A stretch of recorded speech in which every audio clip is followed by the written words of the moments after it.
Hello, hello, hello, everyone.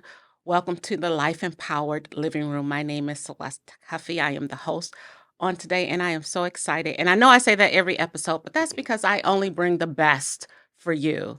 And so today I'm very excited to have my friend. He calls me Big Sis. I call him Baby Brother, JB Bell in the house. Hey, JB. Look, Celeste, I'm so happy to be here today. We're gonna have some fun today. I'm so excited. So let's start with some Mhm. quick questions. You Okay. mentioned your baby and cereal. What's your favorite cereal? Oh my lord. So I'm a cinnamon toast crunch guy. Really? That's me. Yeah, Okay. I just love cinnamon. Period. No things. Ah. Not mine's the candy though, but I love cinnamon toast crunch. Hers is Fruit Loops. Oh my Mm. God, Fruit Loops almost every week. I feel like that's a thing. I think hmm it's perfectly okay. What's your favorite cartoon? Favorite cartoon? I would say I really like the superheroes, so like Batman stuff like Hmm, that coming up. I love anything superhero based. cartoons, though? I like the movies. The Well, I'm not a big cartoon guy, Okay, okay. so that was kind of back in the day. Mhm, I used to read a lot more like, biographies and documentaries. Even as mm. a little kid, I like documentaries. Kind of weird. Okay, tell me hmm favorite documentary. What do you Oh, what re, oh man. what resonates? So here's the deal. I love things on like African American historical figures. Ah, I really like just learning about that the whole like Martin Luther King era and Malcolm X era. I mean, I used to just watch just documentary what was going on through the civil rights era. mhm, And then I love the period of time from 1870 to 1900. We call it the Gilded Age. Okay, mm. and so it's kind of like the period right after slavery, and there's so many interesting things that were happening during that time that I think I don't know we forget about just the greatness that was happening during that time. So now, how did you get into that? So my father is 83 years old. Okay. So I grew up around older people. I spent a lot of time around my grandparents Mhm, and they would just teach me about what was going on when they were kids. mhm, And I mhm, was blessed enough to also to know my great grandparents and to go down to Arkansas and spend time with them. And so I think hearing about their struggles, mhm, it just made me appreciate what the things that I had in life mhm, more, mhm. and it just created this deep love for history in me. I You love know? that. I see we're just jumping in deep. So let's Mhm. go. Let's just keep it going. Mhm. If you were to think about the current state of your life today and how you're living, how things are going, and as a chapter of a book, what would that be Mm. called? This current chapter would be called Faith. Mm, Okay. So I'm at this point in my life. Can I throw a question back at you? sure. What would you say is the greatest enemy of faith? That's an interesting question. I think the greatest enemy of faith would be my opinion, and I might change it tomorrow depending on as I think about this a little bit further. But I think it's the belief that you can do with Mm, faith, with God on your side. mm, mm. I love that. Um, the scripture says we walk by faith and not by Mhm. sight. Now, yeah. And what I'm realizing is I'm at this phase in my life where I am striving to not be dismayed by what I see. Ah, And I'm really focused on keeping that faith, mhm, regardless of who else believes and who doesn't believe, regardless of what's up or down. mhm, But I'm just in this period where I feel very confident that I'm walking in my purpose, mhm. and I have faith, Yeah, and I'm really trying to increase the faith of even those around me. yeah, yeah. That's so powerful. And I'll tell you, this morning I was just meandering around in preparation to getting here, and I was thinking about my academic journey. Mm, And I remember when decided to go back to school for my doctorate degree, mm, how terrified I was. mm. But it was something in me that said I couldn't do it. And so Oh, because I had this, and it wasn't anything anybody said or anything that anybody did, it just felt like it was so unattainable for yeah, me yeah. that I had to say, I'll show you. And in Mm. the spirit of saying, "I'll show you," it was, "I'll show Yeah, me." you're talking to you. Yeah, I'm talking to Yeah, yep, me, yep. and then navigating through that, and so for me, I think that that is, you know, to your point of faith, believing that with God, all things really are possible, Yeah, yeah. and being able to lean into that with confidence in spite of.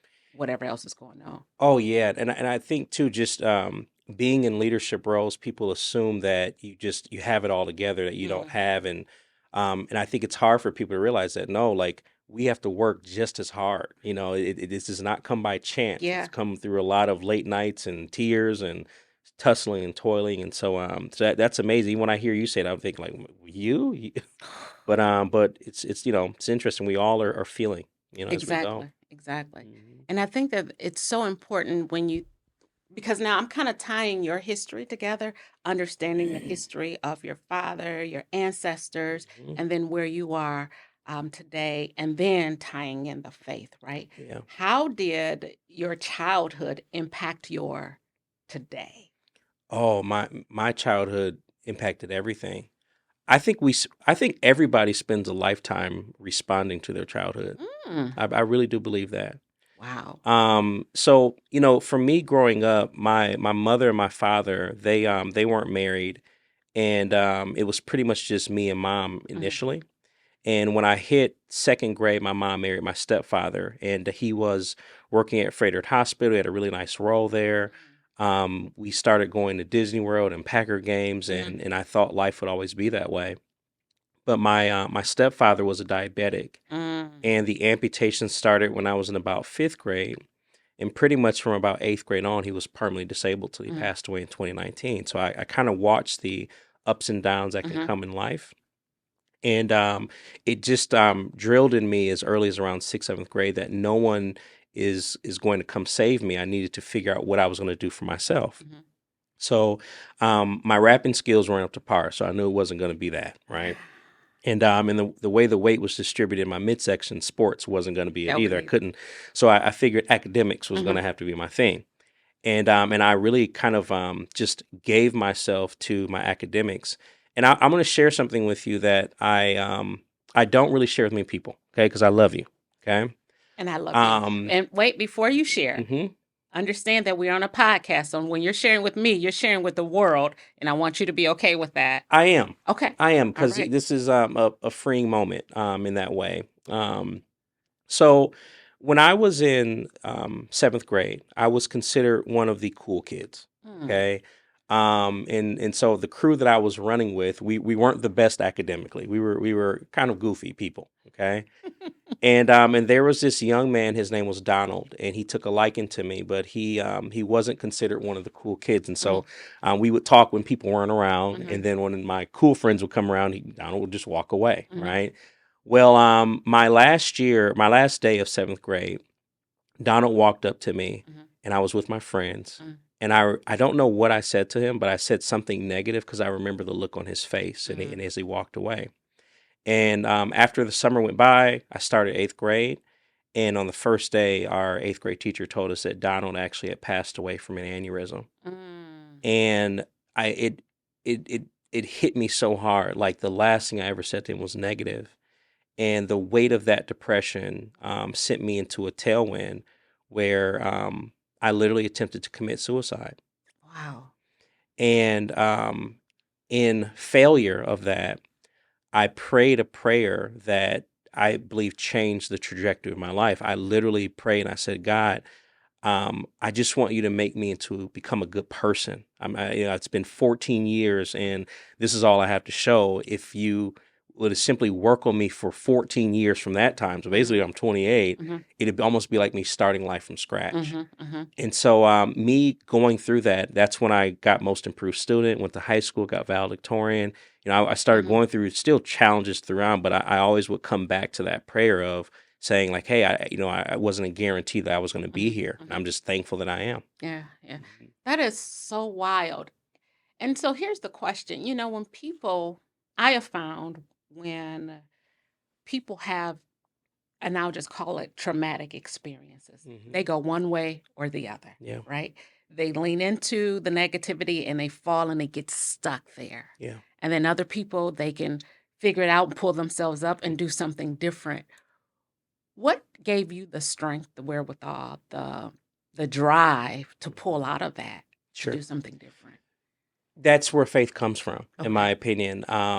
You see, when you're going through something, It is really hard when you're going through something traumatic. It's really hard to see like God in that motion, right? You just kind of feel lost. Mhm. And then I would argue, even right after the trauma, Mhm. when people ask you questions about it, you can still harp on it. Oh Mhm. man, I just had to go. I had the worst day ever. It was trash. I can't believe this. Blah blah Mhm. blah blah blah. But I don't know about you, but anytime I look back over 5 years, 10 years, I can like instantly see God Can't as you clear see as I it? could take my glasses You off can and see see it. even, you know what I mean? Yeah. Even see even more clear. So I think what's Yes. happened is I've had to create principles or beliefs that help me navigate my challenges. And one of the cornerstone beliefs that I have is looking at pain Mhm. as a gift to give someone else in the future, Mhm. and treating it as that. So Mhm. anytime I go through something that's kind of wild, I'm like, why am I getting this? Oh, I'm assuming when I'm 50, I'm going to Mhm. bump into someone who's like me, that I'm going to have to show them how I got Mhm. through it. And I treat it more as almost a game in that way, Mhm. Mhm. you I know? love that so much. That is so important to do. So now let's shift just a little bit Mhm. because I think it's going to all kind of come back together. But one of the things that you talked about was being kind of raised by older parents, having a family member with a disability. Where did you learn financial literacy? Here's the deal. My mom is an accountant. Ah, okay. Now, with that being said, I didn't spend a lot of time with my mom, like, learning much about it. Hmm. Hmm. My goal, I wanted to be a history professor. Okay. I went to Marquette University. I got a history and journalism degree. After that, because I knew I wanted to teach, I went to Alverno. They let us guys in, Hmm. okay, and I had an amazing time in Alverno. I made it all the way to my last year of graduate school, and my biological father ended up getting diagnosed with a rare skin cancer. Mm. And so I started sitting down with my mom's financial advisor, which was a shock to me because I thought, you're an accountant. I had no concept of the difference between a financial advisor versus accountant. And I started sitting down with her financial advisor to figure out my dad's affairs. And in our third meeting, she said, son, I really think you would be a great advisor. Hmm. I'm like, lady, what are you talking about? I'm in my last year of graduate school. Like, you don't leave now. Like, I'm Right, going to right. teach history, right? And so we went back and forth, and she influenced me to take one semester off alongside my wife, who was my girlfriend then, my mom, and her mom. They influenced me literally to take one semester off to give it a try. And almost 12 years later now, I wanted to teach history. I'm now the longest lasting Black advisor. My agency is 138 years, you Wow. know? So I didn't see this as part of my Hmm. journey, but what I realized is the history taught me Hmm. how to study, Hmm. and there's a lot you have to learn in the financial world. So it kind of gave me an edge in terms of catching up the way. The journalism, though, taught me how to ask great questions. And Hmm. that's really what advising is about. It's really less about the money, Hmm. it's more about human behavior. Hmm. Hmm.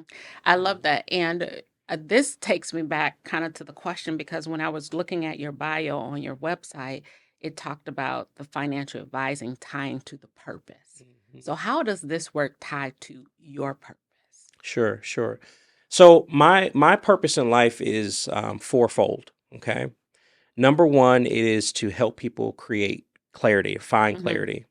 Number two is I'm really big on challenging people to align their actions with their values even before their goals. I have a Hmm. lot of clients that come to us and they say, "Hey, we want to buy this, we want to do this." Hmm. They get the thing that they've been wanting, and then within a couple months, they're already tired of it. They're already Hmm. moving on. And so, the people that I tend to see most at peace are the people who align their actions with their values. The third thing is to create moments of laughter, and the fourth thing is to model submission to God. Hmm. And so that purpose for me, it's bigger than me than my actual career. Like, you Hmm. could lose your career, Right. but your purpose is something that you have to do, nonetheless. And so what's amazing about my role is I sit with clients. I'm helping them realize their financial goals, but I Hmm. have a lot of clients that have done really well in their life. Hmm. They've already bought their their trips. They've Hmm. they've made the money. Their Hmm. kids are getting out of school, but now they're starting to think about, what does significance mean beyond just success. Hmm. What so engaging in that purpose finding conversations it's really fun. Hmm. It's something that I never thought I'd be in position to do. Hmm. Hmm. I love that so much. And so, how do you define success for you? Oh, that's a great question. So when I was like thinking about success years ago, Hmm. I thought, what better place to go to than to look at coaches? Hmm. Okay. And one of my favorite coaches of all time would be John Wooden. Okay. And John Wooden has a definition of success that I love, that I use in everything, even as I talk to my kids. But Mhm. his definition of success is summed up in this way: that success is a peace of mind Mhm. that comes from a self satisfaction and Mhm. knowing that you have made effort to Mhm. give the best that you are capable of. Mm. And what I love about that definition is it distinguishes success from winning and losing, Mhm. right? Um, I could score more points than the other team, however, not have given my best Mhm. and still not be successful. I just Right. won, right? And losing. And so when I think about me, I look at the different phases of my life, personally, professionally, Mhm. financially, spiritually, right? And I deal with this question is based upon what I did today, Mhm. would I want to work with me, Mhm. right? Would I, for me, like I've been on this weight journey, Mhm. right? And so I'm thinking like, okay, great, I've got tremendous discipline with my heart, tremendous discipline with how I treat people. But man, I really want to make sure that my body also, Mhm. it's just this constant, never ending pursuit to want to be the best version of me. Mhm. Mhm. Yeah, and it's so funny that you say that because I have to tell you that your name pops up in the house all the time because my husband will say, "Well, like JB said, I just got to stay healthy. I just got to stay healthy." And I'm like, "Yes, you're right. Yeah. Now, where are we going for dinner? Yes, let's Yeah. stay healthy." So Well, it's so important. the thing about your husband, and this is, especially the way the numbers work out is women stopped dying about 3 years ago. Women live forever. Gentlemen, though, we pass a lot sooner. And I think it's I've been very blessed to have a father who's 83 years old. Mhm. And I think about, man, I want to be in position when I'm Yeah. older to still be able to give wisdom. My son's going to need some things when he's 50, when he needs some things when he's 60, right? Your husband is somebody I have high regard, high Yeah. respect, and selfishly, I'm going to still need him when he's 80 80. and when he's Absolutely. 90. Absolutely. He can give me some more marriage advice and stuff like that as well. But Yeah. it's everybody helps each other. Yeah. And it's so true. And I have to tell you that full transparency, my father who raised me passed away at 50. We literally Mm, buried him at 51. And mm, so this is a particularly sensitive time because yeah, I'm getting to that milestone, yeah, and it's yeah, like, what does it mean? And yeah. have we lived and have we existed? And so one of the questions that I've been asking myself and I've been asking other people is when you get to the end of the day, do you feel like you've lived or do you feel like you've existed? Ooh, that's a great question. I will tell you, I feel like every day I'm living. And that's the right answer. And but it It did not should happen be. until I discovered my purpose. Yeah. Yeah. And I feel like it's everything before 34 for me, because Mhm. 34 is when my purpose was revealed to me. Mhm. I would have it would be like a roller coaster. Mhm. But I think when you identify your purpose and you start to realize that Mhm. you're in it, Mhm. you're living through it. It's like you appreciate the moments more. Mhm. I'm not as worried about time anymore like I Mhm. was. Mhm. Like I felt like I spent my entire first half of my career, 75% of it was worried about time. I want to do this for my grandmother. I want to do this for my friends. And by the time I got there, many of them had passed away. Mhm. And the success that I wanted years ago, it came after that. And so I Mhm. had to realize, like, man, in that time of me chasing a time, I missed a lot of moments. Mhm. And that's why I'm just really focused on these moments Yeah, now, you absolutely. know? And tell me about those moments because you obviously have a wonderful wife, you have amazing children. How are you managing the juggling of being an entrepreneur, being in Whew. finances, and being a husband, a father, like all of the things, right? Listen, it is a beautiful struggle. I love that. A That's beautiful struggle. that's that's the way I look at it. You know, we have I always, it's like no different with a client, right? Mhm. If you look at a person's budget, it also tells you a lot about their values, Mhm. right? If you look at my budget right now, you're going to see some interesting things. Mhm. Not only will you have seen things like marriage therapy, Mhm. but we also do something like we do marriage coaching. Mhm. And a lot of people don't think about that as an Mhm. aspect. My oldest daughter, we pay for her to have a coach, Mhm. right? What I've learned is just like this balance between dealing with the past, Mhm. focusing in on the present, and having some coaching, some strategies about, okay, how do we be accountable for where we're going to go in the future? So Yeah. I think some things that have evolved is having regular meetings with my spouse, Mhm. away from the kids. So Mhm. we treat it like a business meeting, and she'll come down to the office, Mhm. and we will do it there. My wife actually is going to be coming to work with me, Oh, and nice. yeah, I'm really excited about that. Someone said, "Oh, your wife's going to work for you." I was like, "Never works that way. It's still the other way around." Okay, so that with the children. Mhm. Doing some vision planning with children, I think, goes a really long way, Mhm. helping Mhm. them formulate a vision and then using that vision to hold them accountable or hold Yep. them to task when they're doing things that are not in alignment. Just asking that question, hey, Mhm. is that in line with the vision that you've written out, Mhm. right? Is really helpful with family. But I would tell you, it is not a perfect science. Yeah. We're constantly learning as we grow in the Mhm. business. And time starts to, we get pulled in different places. It's a constant like check-ins, Mhm. and I wish there was a right science, but it's not perfect for us right Yeah. now, you I know? don't think it's perfect for anybody. I think it's a matter of, and so what I always say is, especially within relationships, is that there is no such thing as balance in life. There Mhm, is a rhythm. mhm. And I think all I you love can that. do is try to That is keep perfect. the rhythm That's what because sometimes it's up here and oh, man. sometimes it's down Listen, here. that was worth I needed that here. That's a great. That's I great. mean, for Sheldon and I give the example often that when I was in school, he held the house down, right? Mm, He made sure the kids ate. He did all of the things that I would have done. But then when he went to school, I did the same thing. We mm. couldn't do it at the same Yeah, time, yep, but we had a rhythm yeah, that we always supported each other. And I yeah, think that that is just one of the things that when you and your spouse are committed to, it yeah. works. And so Mhm. that way you also give yourself grace. Yeah, 'Cause there might be a week where you gotta work 70 hours. yeah, There might be a week she gotta work 70 hours, yeah, yep, yep, And, that the understanding that there are yeah. peaks and valleys is what's important. Yeah, and one last thing to say to that is too, I have very hectic days, Mhm, but sometimes, just when I go home, I try to remind myself, time is more important than money, but energy is more important than time.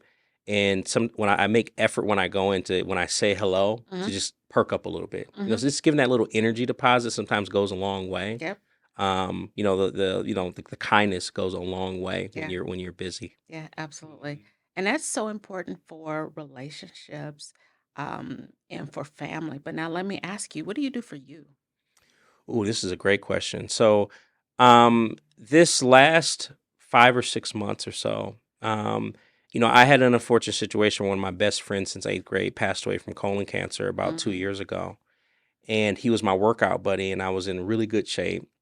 And then when he passed, a lot of that weight came back. mhm.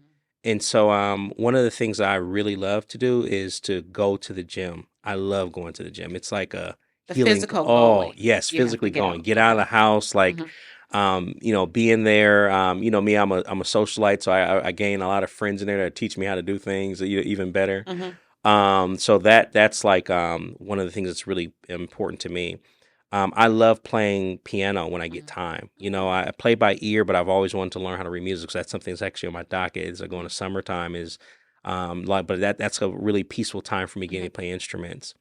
Um, Another big thing I love is travel. Okay. mm, So anytime that I can just, take a couple days away, mhm, and I try to do something every quarter, mhm. just something, just even if it's something small, that's important. My morning times. I always have my first 15 to 20 minutes of the day is just really just me and myself. Mhm, So I'm maybe reading a scripture during that time, catching up on some reading. Just you have to take those moments because whenever I don't, um, I realize that sometimes when you're not loving on you, mhm, you can inadvertently take that out on other people and mhm, start to blame other people when really you're just not loving enough on yourself. mhm, And so whenever I feel those moments, I will write down what are the last 10 things I've done for me to mhm, love on me, mhm, versus how I felt that from others. And sometimes when my list is short, that's when a lot of the issues happen. mhm, mhm. You I know. love that. And I think that, one of the things that you've been talking about quite a bit here is your own self-awareness. How Mhm. did you get there? You know, that is something I truly feel I have had since I was a little kid. Mm, Even when I was not doing right, Mhm. I still always knew that I wasn't supposed to be doing it. Mhm. And it's literally my earliest memory in life literally is, I don't know if I crawled or walked, but it was going into my mom was a single mom at that point in time. She was in college. But I remember going into the kitchen at nighttime and she was sitting at the table and there are all these books around and she was crying with her head down. Mm.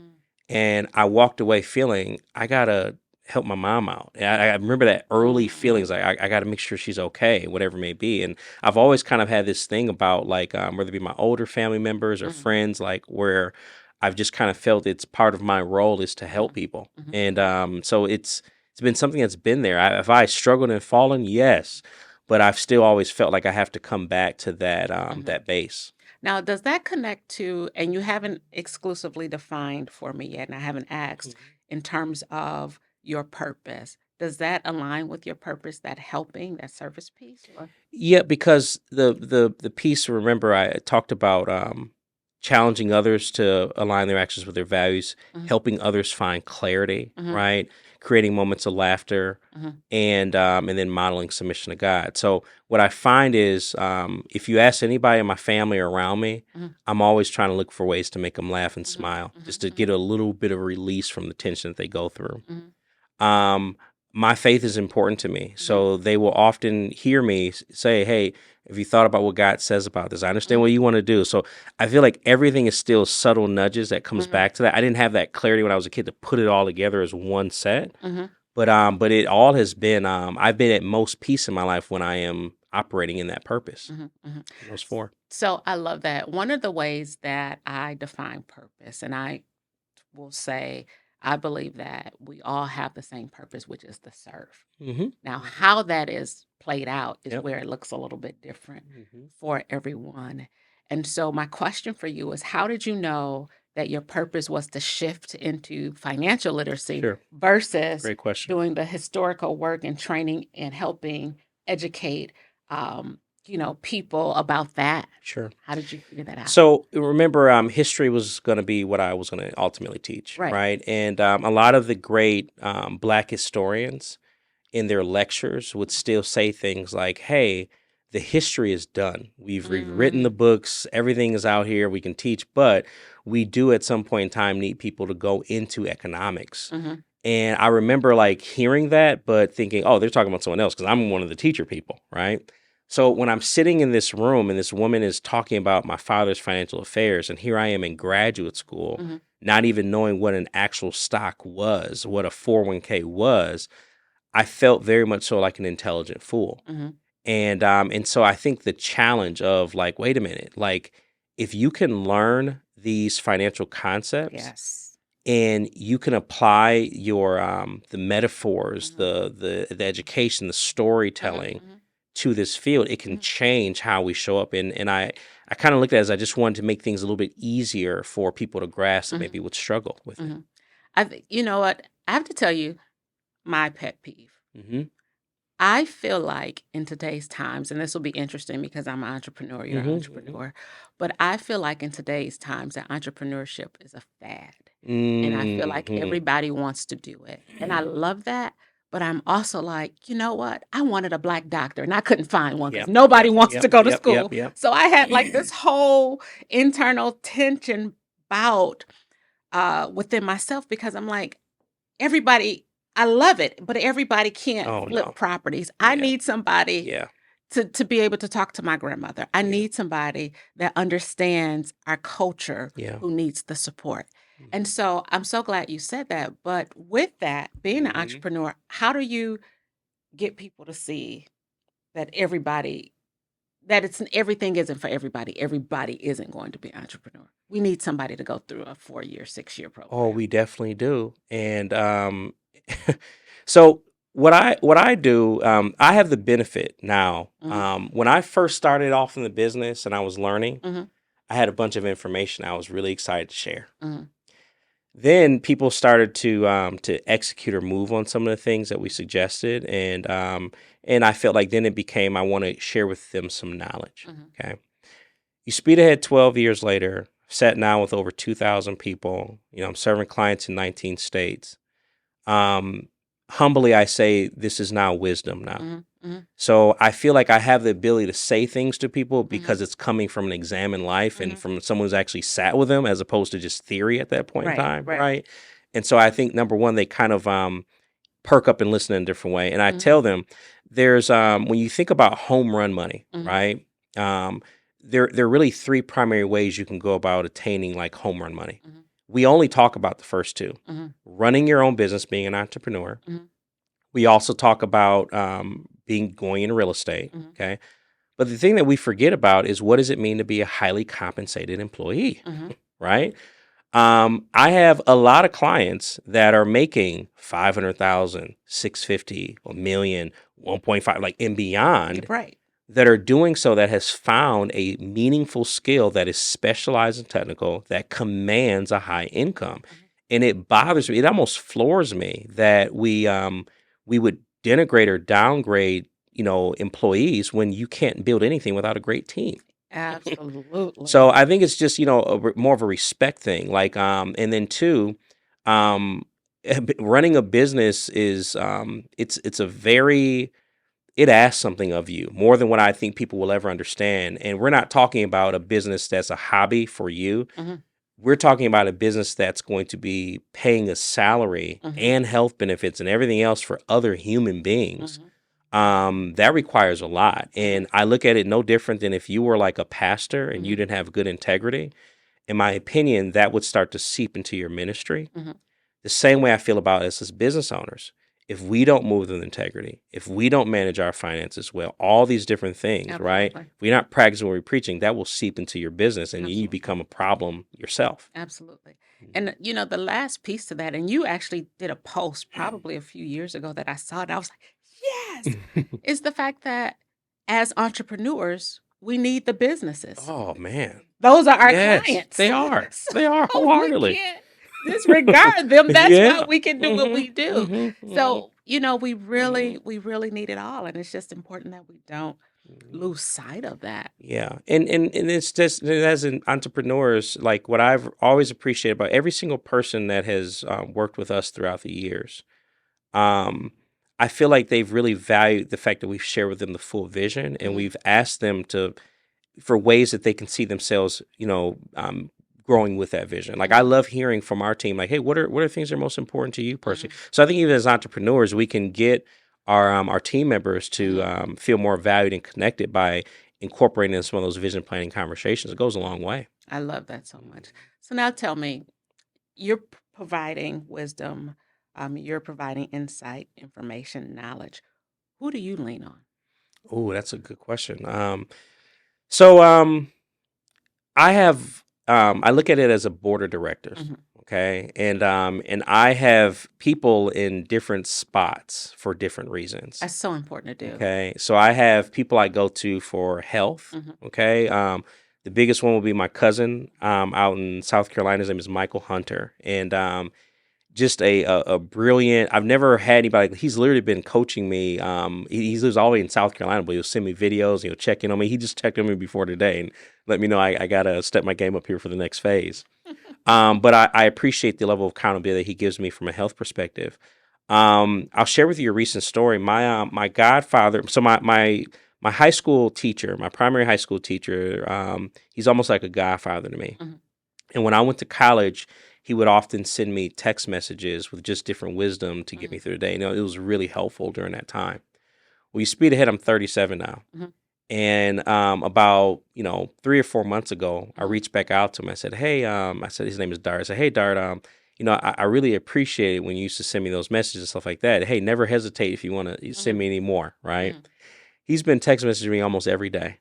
And he said, "You don't even know what that meant to me to know that you still have value because I look at you and I think you got it." But Hmm. he was like, "That meant the world to me." So I have him as almost like a spiritual Hmm. leader, Hmm. right? My wife, oh my Hmm. God, you know, I am so grateful for. We're going to be hitting 10 years married here in Hmm. May, and I'm just really grateful for where our relationship has grown to. And I talked to her before even before the podcast. You know, I talk to her before everything I do, just to get that little stamp. But you just have to have mentors in different areas. And in my opinion, no matter how old you get, you cannot stop. That should be a pursuit every year. How am I getting new friends? Right? Don't listen to Drake, that No New Friend song. No, we need some new friends. Okay, it's important. Okay. So now let me ask you this. I think you're causing me to ask a lot of questions about that self-awareness that you said you've always had. But even in terms of your godfather sending you those text messages when you were in college, did you realize then how important they were? Yes. So um, I have to mention this. My senior year of high school, Mhm. I ended up getting valedictorian. I was all excited. But in the 5 months before I graduated, my grandfather, who was pretty much like a dad to me, passed away from a heart attack. A month after that, I lost a friend in a fire. And then the month that I graduated, my stepbrother was killed in a robbery. And that was the only brother I had growing up. Mhm. Okay. My dad have other siblings I've met now, but I didn't know that as much at the time. And so I experienced a lot of death young, and especially having older family members, I experienced death young. So I developed an appreciation for how finite your time on this planet is. And so I think, that and the love of history, it puts you in a mindset where you do start. I do think actively about, okay, these things are going to mean something 20, 30 years from now. So Les, I'm kind of weird. I believe it or not, I've been writing to my kids since before I had them. So I have like literally just a Word. It's like a Word document. There's all these bullet points where I'll keep quotes or books that I really like, or if there's something that we overcame together, they'll be hearing from me for years to come whenever I do go. You know what I mean? Because I understand the importance of the written word. What you leave in people is more than what you leave for To people. them, yes. And so I'm all about that work of documentation. I love that so much. That is just. Are y'all listening to this? I just need to. Where's my camera again? Whichever Think one. you're over Are here. you listening to this? I hope you're taking notes. If not, listen. Press pause. Get your pen and paper. Start over because they're nuggets. You need this information. You need this information. And so now let's talk about Tierra a little bit. How did you guys meet? What's your story? So we met at 14 years old at church, and I had the biggest crush on her. But this is call it what it is. Number one, I was 14. My mom wasn't gonna let me do anything anyway. It was a date her or something. But also too, again, I was my mom's only child, whatever. So I didn't have the courage to go even say anything. So we were cool then, but we ended up losing connection. Her family ended up leaving that church, and then years go by. I graduate from Marquette, and I'm at the Starbucks on Marquette's campus. And I didn't know this then, but Tierra had a friend there that saw me, and she called Tierra and said, "Hey, your guy's here." And so Tierra came down, and I saw her like walk past the door, and I had an iPad. I left all my stuff there, and I just chased her down. No, I didn't know they had set me up, right? So when we come in, we're sitting there, we're talking, and it really, that was like our start. We dated for 1 year, and I proposed. We were engaged for 1 year. We've been married ever since. I love that. So you weren't playing. So do you believe, and I've been asking this question, so I'm just curious. Did you know at that moment that you were going to marry her? Like, did you know right away? So I knew I was going to marry her. So basically, we went on a date, and then we were having a phone conversation one evening. It was very early on, right? This is probably within a month or so of us talking. And I was explaining to her about my relationship woes in the past. And she said something. She said, JB, you probably gonna have to make a wife. we were joking, whatever it may be, as we're going. I got to build you one. I don't know. And like a Build-A-Bear or something. And as we were talking though, it's just it was like wow, like I just I really enjoyed just our time individually. And so I knew then, and it was like this weird thing where I said, like, I want to marry this woman. And I kind of feel like what separates a young man from a man is men get to this place where we just know what we want. And it's just this eerie confidence that comes over you. And that confidence has never left me, And we have not had all good days. We've had tough times. But my belief in her and her unlimited potential and who I feel in my role and me wanting just to be a support in her growth and her walking in her purpose. I want to be second to her purpose. Um, it's been, what it's supposed to be, So I watched a clip of something this morning, and the gentleman was saying that there's a difference between falling in love and staying in love. Mm-hmm. And he alluded that we are taught to fall in love, Mm-hmm. but we are not taught how to stay in love. Oh yeah. So what would you say your guidance is? How have you maintained, especially knowing that you've had tough times? Sure. So I took my vows serious. That whole for better or for worse thing, like I don't know if y'all remember this, but back in the day, you remember Music Soul Child? Okay. Music Soul Child had this one video. I think the song was called Don't Change. Don't change. And in the video, the woman gets in a car accident and she's like in a wheelchair and he's like still loving on her. And I kid you not, as a kid, that had a really big impression on me. And even then I would say, okay, you're going to marry this person, but they could gain 200 pounds. They could get old. Their hair could fall out, whatever. Can you what is it about this person that you're going to love on no matter what? And so I feel like I kind of came into it already with the expectation, like this is deeper than looks, right? This is deeper than what's on the surface. I need to think about how can I continue to support this woman no matter what happens.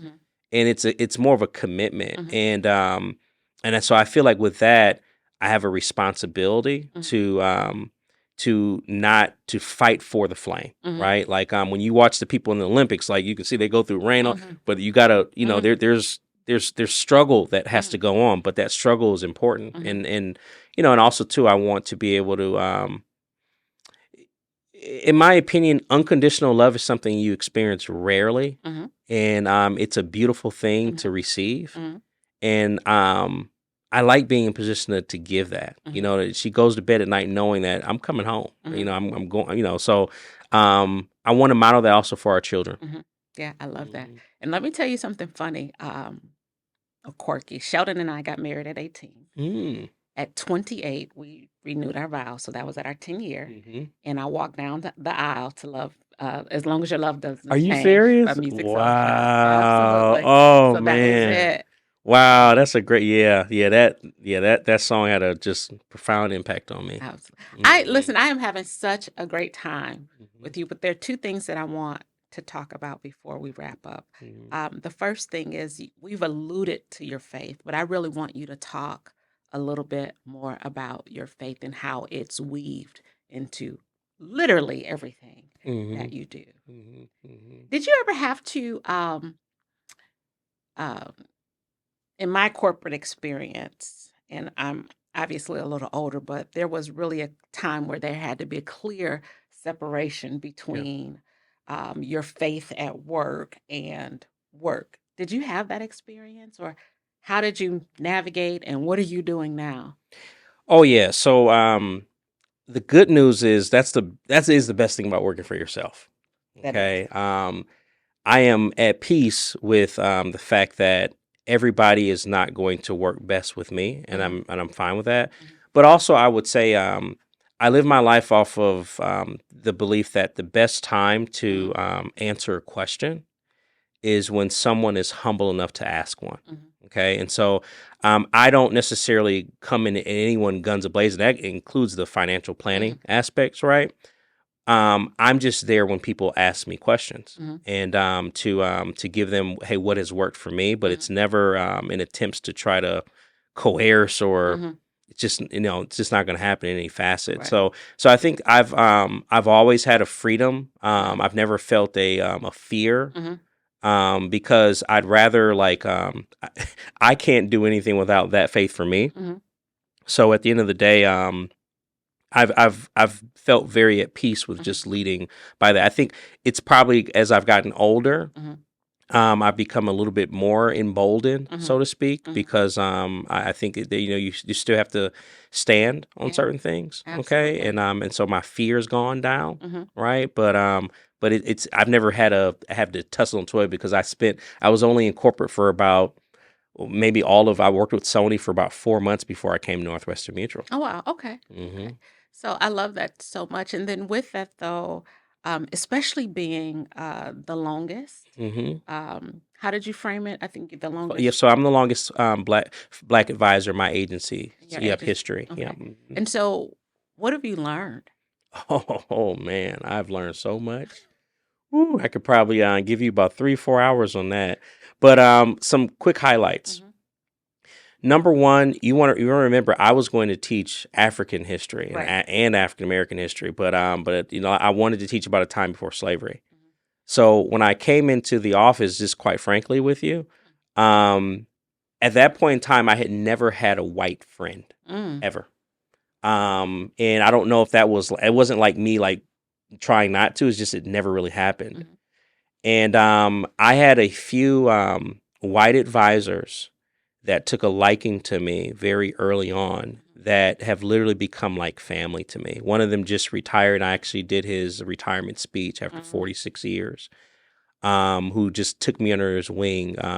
I have another gentleman that manages the wealth of 3 billionaire families, Mhm. and he's taken me under the wing. And I think one of the things that helped me understand is just like developing mentors and friends outside of just your group. Ah, so So it's like I important. have like Indian friends Yeah. now and white friends and Yeah. all around. So it's just the diversity of opinion now and advice is really amazing. So that was a key learning.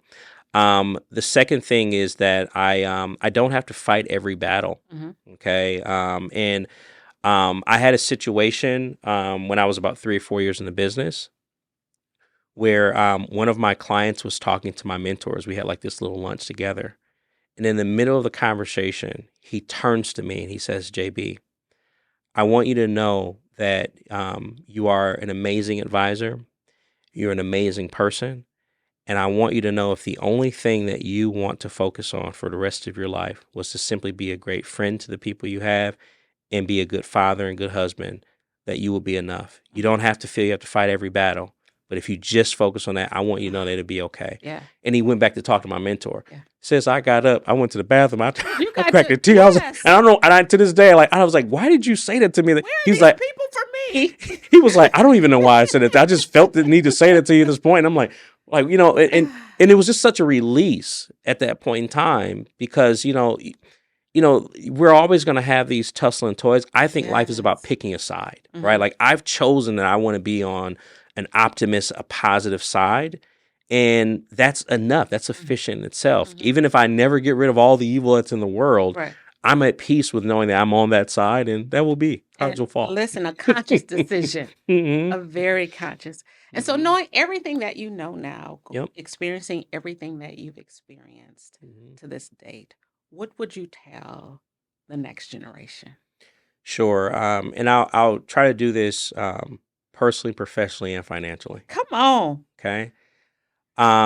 So financially speaking, okay, I always say me and Erica, my business partner, okay, and I got to give a shout out to her. Erica is the brains of the operation. Okay, I just She's she's amazing. like the female version of me, just way better hair and way smarter. Um, but on the financial side, we always say we are a planning organization first, Hmm. product second. Hmm. And when I think about like, this time, Hmm. planning is so important. And planning is not just about what happens if something goes wrong, and it's Hmm. not just about what happens if something goes right. It's literally about having something that merges both those two sides together.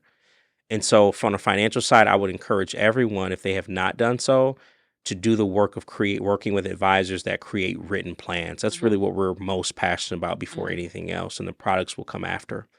And then also remembering that, again, what you leave in people is more than what you leave for people. So while you do have insurance, investments, real estate, and business, those are the pillars of Hmm. generational wealth. Hmm. The foundation is the values, Hmm. right? And so really focusing there on the financial side. On the personal side, I would say that this is a journey, right? This isn't something that like mistakes and pain are part of this thing, and you only get the pain of growth or you get the pain of regret. Hmm. But you're gonna have some pain along Hmm. this way. Either way. You know what I Yeah. mean? And I would just again try to orient your thinking around principles and ideas that help you navigate what will be. Forgiveness. Mhm. I don't know anybody who's a better forgiver than me. I love it. It's like one of the secret keys, in my opinion, of unlocking life is if you learn how to become a great forgiver and Mhm. focus on gratitude Mhm. more than happiness. Mhm. I don't know what it is, but it just unlocks things. But I would really, focus from that standpoint. Okay. Mhm. Personally, professionally. Mhm. Okay. Professionally is my big one. I tell everybody, and a mentor of mine told me this years ago. I use this all the time. But everybody has to find their dad, their Mhm. DAD. Mhm. Everybody needs to find a demand that is either specialized, Mhm. okay, such as if you knew how to do brain surgery, right? It's a Mhm. specialized demand that commands high income, Mhm. or something high in volume. I Mhm. can go in any grocery store in America, and there are people that have no idea about what they're doing with their Mhm. investments, right? So Mhm. thus I exist, Mhm. okay? The A will be abilities, Mhm. okay? Do you truly have superior abilities? And I would challenge you to understand that you don't have great abilities because people who don't do what you do say you're great. Mhm. You really start to know those abilities are fine tuned when other people who do what you do look at you as a thought leader. Mhm. So me training other advisors now, all these things, that's kind of let me know, okay, man, that all that time, that research, that effort has really meant something more than just the Mhm. baseline. Mhm.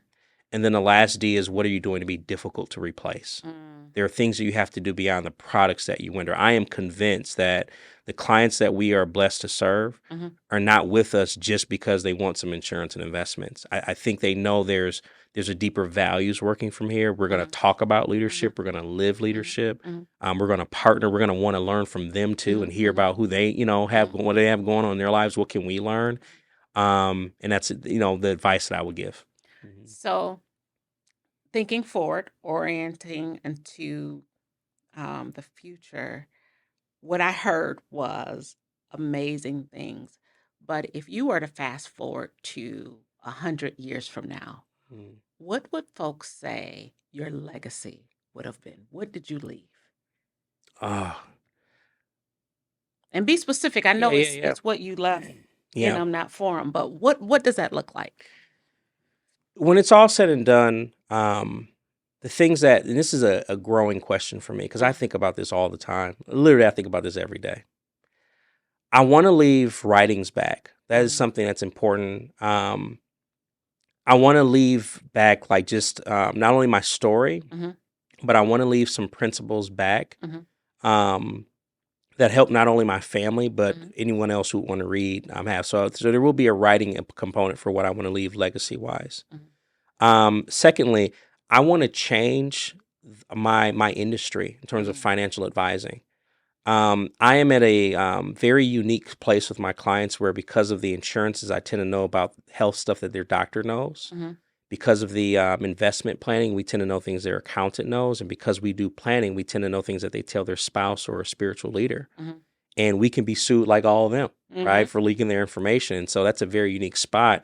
And I want to see a transition of advisors steering away from just being product focused Mhm. and to really understanding what it means to be an advisor. It goes beyond the financial aspect; it's a Mhm. life aspect in being in Absolutely. position.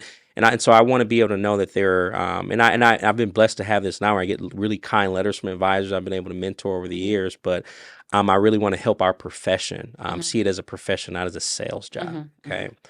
Mhm. Um, Thirdly, for me, would be just in as a father and as a husband. I want to almost be. I want to leave almost like a family constitution. Mm. So I'm working on just, like, things that have gone that can help them along their way, whatever. But I want to kind of make the business of family Mhm. be a little bit more written down, Mhm. and Mhm. so we don't have to keep starting Mhm. over and over again. But and then lastly, my fourth one would be for my financial planning business. Mhm. I want to leave billions of dollars. The minimum I want to leave to the next generation would be $10 billion. Mhm. Mhm. Okay. And that's expanding to me. I've literally, my mind has been thinking, what would it be to be 100 billion, Mhm. whatever. But I want to know, based upon the clients that we serve, for their own retirements, that they live amazing retirements, Mhm. but ultimately that what we leave when it's all said and done, that we leave something really meaningful for the next Mhm. generation to build upon in trust. Mhm. It'd be something that's the big things that are on my mind. I love that. Thank you so much. Thank you. Mhm. So I have to say thank you again. I really Mhm. appreciate your time, your talent, your treasure, your wisdom. You've given it all. Oh. You've laid it all out today, JB, and I appreciate you so much for that. Mhm. And I appreciate each and every one of you for joining us today, for watching, for listening, for tuning in. And again, just I hope you got your notes. I hope you got your nuggets. We will also make sure we get JB's information out with you because you're going to want to contact him for their financial planning. But you might want to just talk to them about, wisdom like stuff as well. Oh, But in any case, I want to again say that I appreciate you and thank you for joining and to remember, live life empowered. Take care. Goodbye. take care.